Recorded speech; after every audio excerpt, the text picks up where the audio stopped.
And a study finds that sitting in front of your computer might actually be good for you. Sometimes. Researchers found that people who visit social networking sites like Facebook experience a relaxed heart rate as well as lower levels of stress and tension. Those are your Tech Bites. I'm Paula Ferris. Well, we know that because Jeff told us that last time we checked in with him. You know, it's obvious that you use Facebook, you use Twitter, you might use some other social media sites, but do you use them for work? Yeah, and some you might have a benefit while you're working there, but what happens when you leave the company? Let's check in with Newson's Jeff Maher telling us with some details about this. Jeff, good morning to you. Good morning to you. One of the obvious risks of having customers on your friends list is if you have a personal page like this guy where he's talking about drinking and partying, and customers view that in addition to seeing you as a professional, as opposed to having a professional page like this one here. This is a buddy of mine in Denver where you won't find any of that shocking material. But there are some other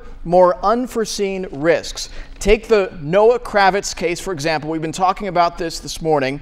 Now, this is a guy who worked for PhoneDog for 4 years. It's a website that reviews mobile gadgets. During that time, he amassed 17,000 followers on Twitter. Well, he left the company, changed his Twitter handle, and took all of those followers with him. Now, PhoneDog has sued Kravitz $2.50 per month for every Twitter follower that Kravitz took with him. That totaled out to $42,500. Wow. The case is still pending, but a federal judge has allowed that case to move forward. The story was featured on CNN recently, and clearly this is uncharted territory for employers. Everyone is a bit confused over whether employees are in their own right to develop connections and relationships with clients and customers and take those clients with them, or if the employer has the right to those customers because they employed that person to begin with. Since this is new ground, it's something that ultimately judges will have to decide. We had people weigh on this as well. I'm always a little bit leery of establishing Facebook relationships with people that I've done work with, and I'm purely just a coworker or a colleague. I think it is dangerous, and it's not an area where I choose to explore.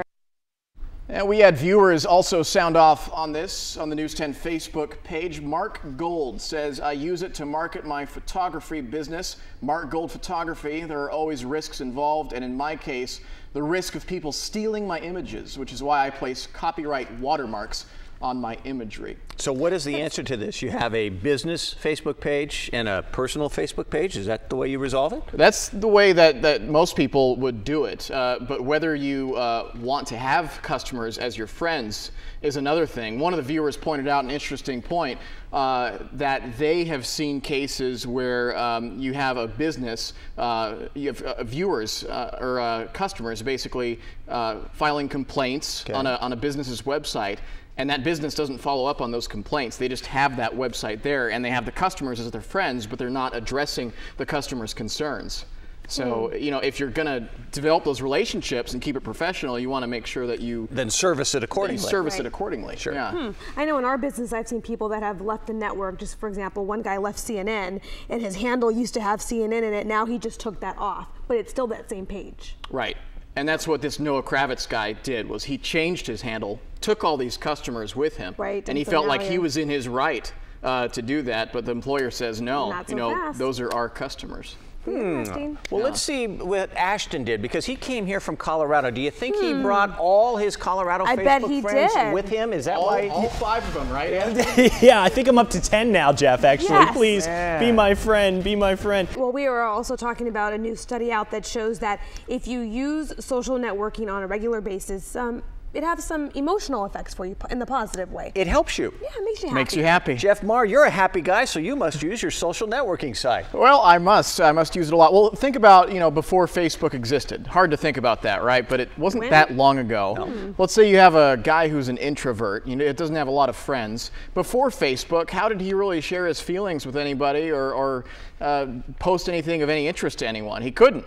And now, you know, he can, and that can, you know, boost his self-esteem. This is all based on some research that was gathered recently, and it was pretty interesting how this was put together. This was all detailed in an article published by Mary Ann Liebert Incorporated. People who were studied were doing 2 different things. At one time, they were participating in either a relaxing or stressful task, and at another time, they were studied when they were checking out their Facebook pages and other social networking sites. They were measured by their breathing rate, brain activations, and pupil dilation to determine their psychophysiological state.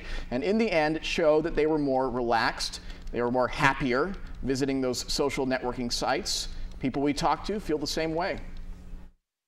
I can see why it would. I can appreciate how the ability to say that you have over 1,000 friends would give certain people a certain sense of accomplishment, I suppose. But that's not something that is really the reason why I would use the social networking sites.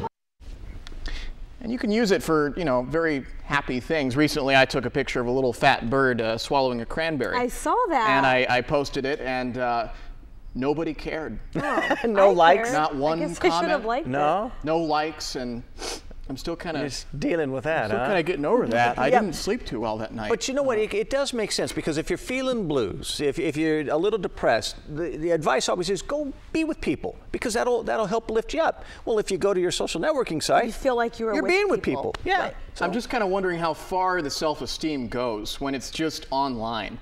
It feels better to be around people, like being on the couch here with you guys, instead of just getting comments and likes. I don't know how far that really goes to help a person who's feeling down. But you never know. It might be that one day you get that one comment that really boosts you and makes your day even that much better. If somebody would have liked your bird shot, then you'd have felt better. I would have had a much better Monday. Yeah. It's tough. We like Ashton Altieri's forecast. Yeah, we're going to have a fantastic Thursday in store for us. I think you'll want to hit the like button. I think you will. And Jeff, I'm sorry, I didn't see that. I would have liked that on as many times as I could have. Photograph. I would have put comments up for you. I'm sorry about that, buddy.